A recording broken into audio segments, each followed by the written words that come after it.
had a few differences with the big six or the rulers at the time. I mean, the key people at the time of the UGCC, and so he split from the UGCC and formed his own party, the Conventions People Party, and his slogan was self-rule now, independence now, rather than wait for later. Again, after the Second World War, there were some promises that were made to the soldiers that helped to fight for the British and so on. But when they got back, those promises were not fulfilled. So on a fateful day in 1948, unarmed servicemen were just marching to the State House, to the governor, to just present a petition to say that, look, you've made certain promises to us, you've not fulfilled those promises, and life is hard for us. But on their way, they were met by police resistance, and this colonel here, this superintendent here, whose name I've written in bold, ordered that the soldiers be fired upon, and 3 of them died. 3 of them died. As a result, there were riots all over Accra and major towns, for example in Kumasi and so on, and European British buildings were being destroyed. And in response, key people like Nkrumah, J.B. Dampa, Akufo-Addo and so on, who were the big six, were arrested and put in prison. And so people then began to feel agitated and were demanding that we need to be free now. As I have mentioned, Nkrumah was very key in that he came with the slogan, let's have freedom now.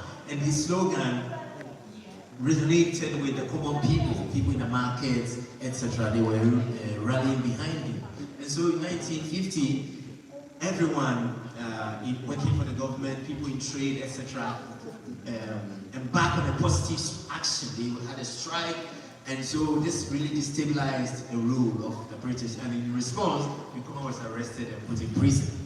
But while in prison, elections were held, and still from prison, he emerged with a landslide victory, and so he was released, and he became the first Prime Minister of Ghana under British rule at the time. And then, after further negotiations on the 6th of March 1957, which is what we are celebrating, Ghana then became free, became independent, and Nkrumah then became the first president. In 1960, Ghana became a republic, and during the Declaration of Independence, we have the famous speech by Kwame Nkrumah where he said that among many other things that he said on that day, that the independence of Ghana is meaningless unless it's tied to the freedom of the rest of Africa. So he really sparked Pan-Africanism and inspired the rest of Africa to fight for independence. And Guinea, shortly afterwards, followed as a second country to win freedom from colonial rule. Just to say, it wasn't all rosy, so Nkrumah started with ideas for the whole of Africa, a lot of development, etc. But soon after that, there were a number of coups, disagreements, because people who had different views, like J.B. Dampa, for example, who was leading the UGCC, never saw eye to eye with Nkrumah. They had their differences, and so there were a number of coups, which I'm going to highlight in the next few minutes. Here, I'm just showing you the presidents that Ghana has had, or leaders that Ghana has had since Kwame Nkrumah till, I was going to say till dates, but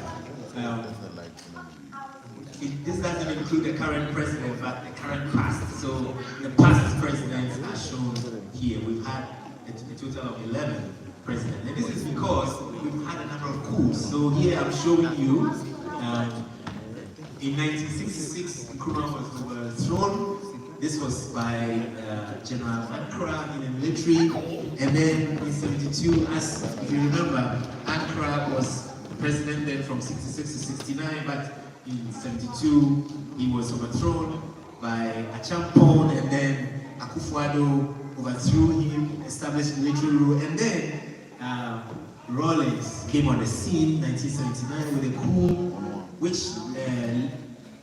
you know, after the coup, he handed over power to Liman, as you remember from here. So Nkrumah, I beg your pardon, Rawlings overthrew Akufo back then, handed over to democratic government Liman, and then came back to overthrow him in 81, and then returned the country to democratic rule in 92, and it's been stable since then. We've had democratic changeover of government, etc., etc., until then.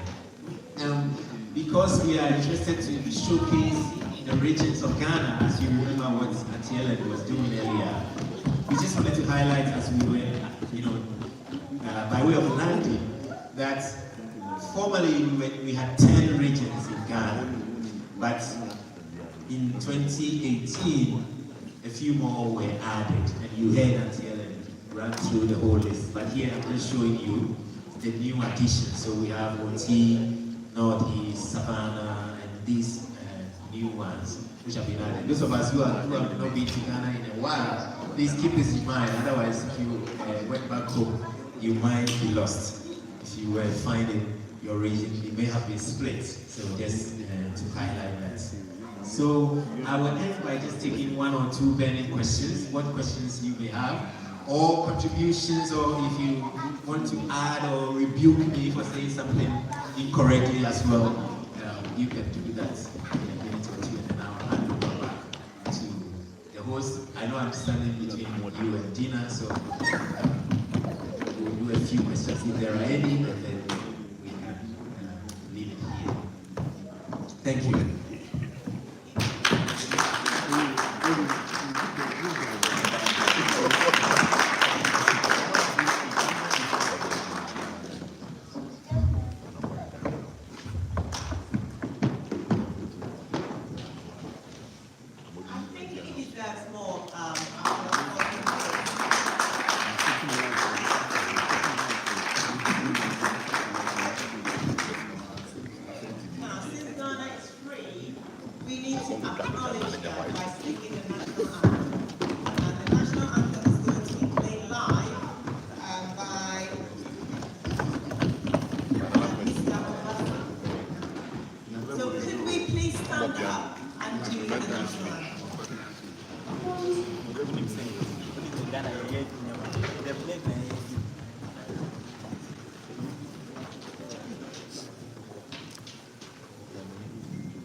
Praise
It's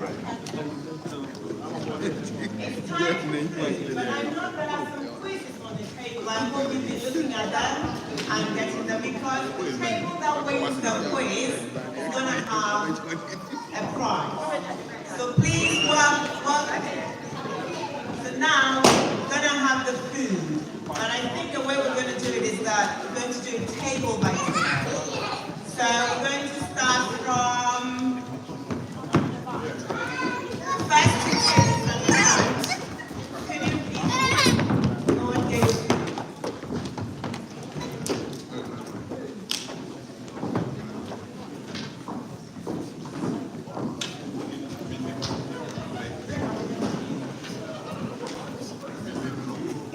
While these are going, please look at the quizzes.